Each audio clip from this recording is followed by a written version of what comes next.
Unorthodox.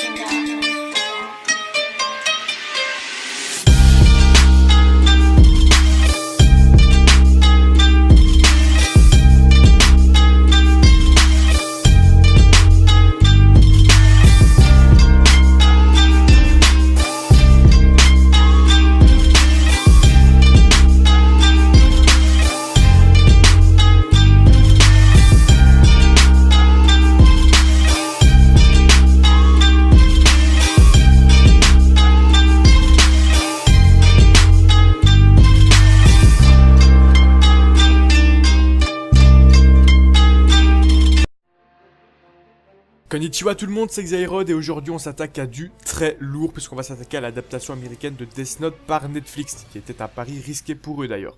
Alors oui, je sais très bien ce que vous êtes en train de vous dire, pourquoi parler de cette énorme merde? Eh bien tout simplement parce que cette merde m'a agréablement surpris, et oui, aussi surprenant que cela puisse paraître, j'ai quand même su l'apprécier. Alors pour calmer tout de suite les petits rageux qui critiquent le film sans même l'avoir vu, allez y jeter un petit coup d'œil avant, hein, vraiment, car je vais pas mentir, moi aussi j'ai eu pas mal d'a priori négatifs et de mauvais pressentiments face à ça. Je me disais, une adaptation américaine de Death Note, ça va forcément de la grosse chiasse putride. Eh bien non, étonnamment non, ce film a su surprendre et faire taire pas mal de mauvaises langues quand même, je trouve. Alors pour apprécier au mieux ce film, moi je vous conseille, moi personnellement, de faire comme si vous n'aviez jamais connu Death Note, hein. Que ce soit le manga, l'anime, tout. Faites comme si vous découvriez Death Note grâce à ce film, mais que vous n'en avez jamais entendu parler auparavant. Et vous allez voir, vous allez beaucoup moins rager et mieux profiter du contenu.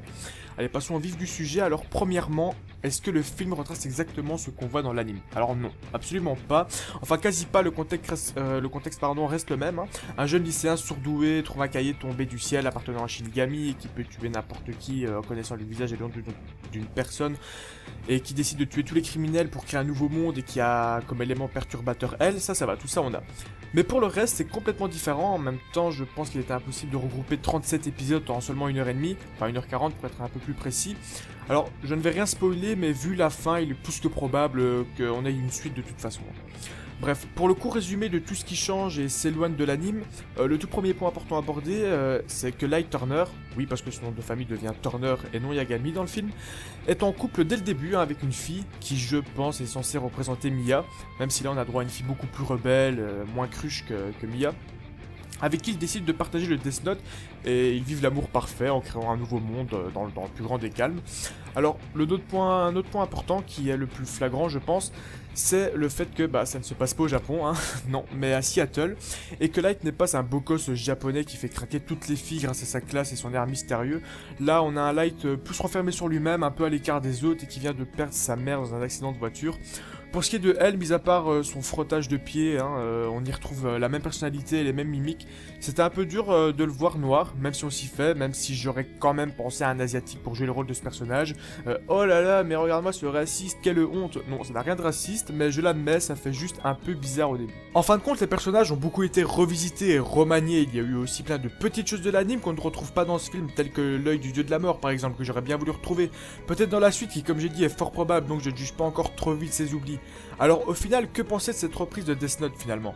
Eh bien oui, c'est loin d'être parfait, on a beaucoup à lui reprocher, mais dans le fond, au lieu de continuer à cracher dessus, j'ai préféré pour une fois voir le bon côté des choses. Ce n'est pas ce à quoi on s'attendait vraiment, mais en soi le film est quand même bien foutu, et il est aussi entre parenthèses important de souligner que le cosplay de Ryuk était pas si mal réussi. Moi sur une échelle de 1 à 10, je le place honnêtement à 6, un petit point en plus que la moitié. L'erreur que beaucoup de personnes vont reprocher à ce film, c'est bien évidemment le fait que ça ne respecte pas le manga, et de ce fait qu'il s'allie un peu entre guillemets l'image de cette œuvre culte. Mais je trouve que parfois le changement ça peut être cool, et après tout une autre façon de voir l'histoire de Death Note, pourquoi pas. Même si c'est clair que la version originale est indétrônable et restera notre préférée dans nos cœurs.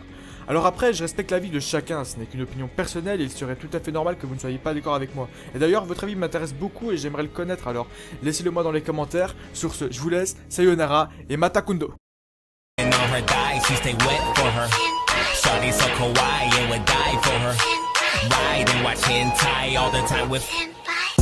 My soul is tormented by a succubus. Calling sis, pencil dripping from the way I spit. Fell in love with this.